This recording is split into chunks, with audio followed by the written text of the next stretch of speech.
soulagés, mais 2 quand même récompensés, oui. Le bâtiment n'est pas encore ouvert au public. Mais Paul Andreu nous invite à plonger avec lui au cœur du chantier du Grand Théâtre. L'Opéra est une île que le public rejoint par cette galerie de verre. Une entrée qui peut surprendre, qui doit surprendre. L'Opéra, moi je l'ai senti dès le début, c'est forcément l'endroit où on ne peut pas se satisfaire de ce qu'on connaît. Hein. C'est l'endroit des risques, voilà. Paul Andreu a tout osé pour son Grand Théâtre. Des espaces aériens, une voûte vertigineuse. Une cathédrale de verre ouverte sur la ville. La longueur de la voûte, là, fait 320 mètres et dans l'autre sens, elle fait 200 et quelques mètres. Et il y a 3 salles dedans. La salle d'opéra qui est au milieu. Et puis, des 2 côtés, il y a un auditorium de 2000 places et un théâtre de 1100 places. On va voir l'opéra ? On va voir l'opéra. Allons à l'opéra. Et pour mieux embrasser son opéra, Paul Andreu nous conduit au plus haut balcon. Alors là, méfiez-vous, c'est les Alpes. Hein. La pente des gradins est étudiée pour une visibilité optimale. La courbe du plafond est comme une aile protectrice qui accueille les 2300 spectateurs. Moi, ce dont je suis très heureux, et que je voulais et je l'ai obtenu, c'est que ça ne donne pas une impression d'immensité, quoi. C'est très grand, mais c'est pas démesurément grand, voilà. La taille de l'Opéra Bastille.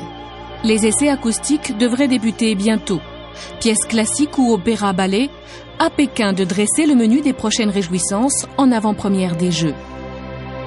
Maintenant, effectivement, ça va devenir peut-être quelque chose qui va précéder les Jeux et qui les accompagnera et qui aura, comme ça, peut-être un spectacle particulier pendant les Jeux. C'est quelque chose que les Chinois évoquent en ce moment. C'est une ouverture avant l'ouverture. Oui, et ça serait bien que les gens viennent reposer ici leurs muscles fatigués. Hein?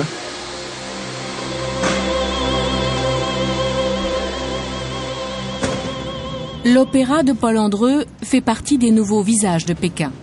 La capitale chinoise prévoit de nouveaux immeubles, de nouveaux quartiers. Partout, la ville fait peau neuve. Les buildings surgissent, gratte-ciel ou défis architecturaux, bureaux, commerces ou centres d'affaires. Nous avons rendez-vous dans la version chinoise des Tours Jumelles. Ici s'expose un des plus grands noms du design français, Philippe Starck. Mais il ne s'agit pas d'une galerie à proprement parler. Ce endroit-là, c'est un restaurant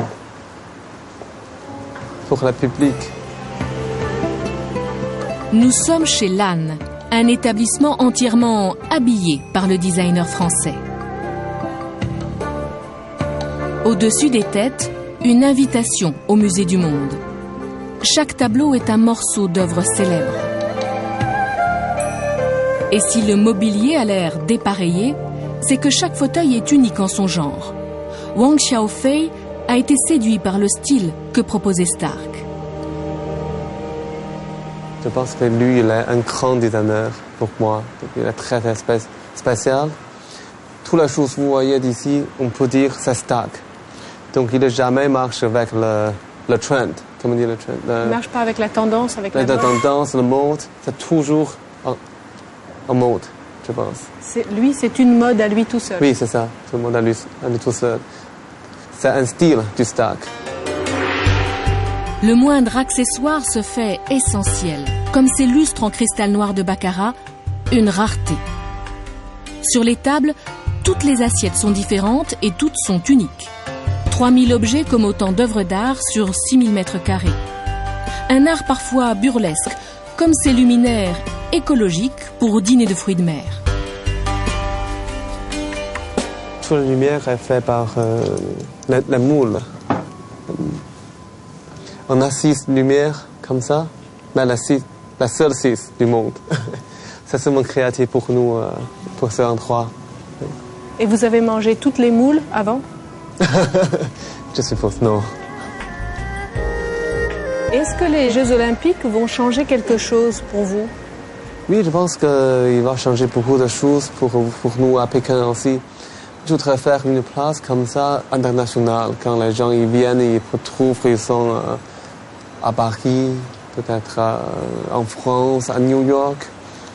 Ici, c'est une place internationale pour tout le monde. Nous voici devant la grande gare de Pékin. Sur des écrans géants, les Jeux Olympiques accueillent déjà les voyageurs.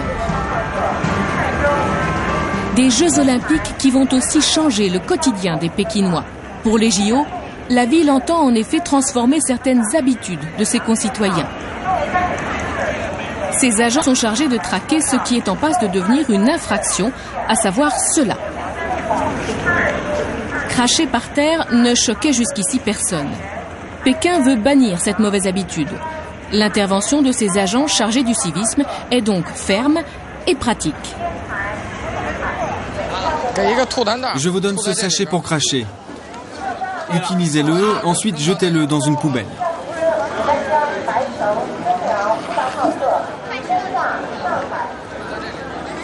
Quelles sont les réactions quand vous distribuez ces sachets? La majorité accepte tout de suite.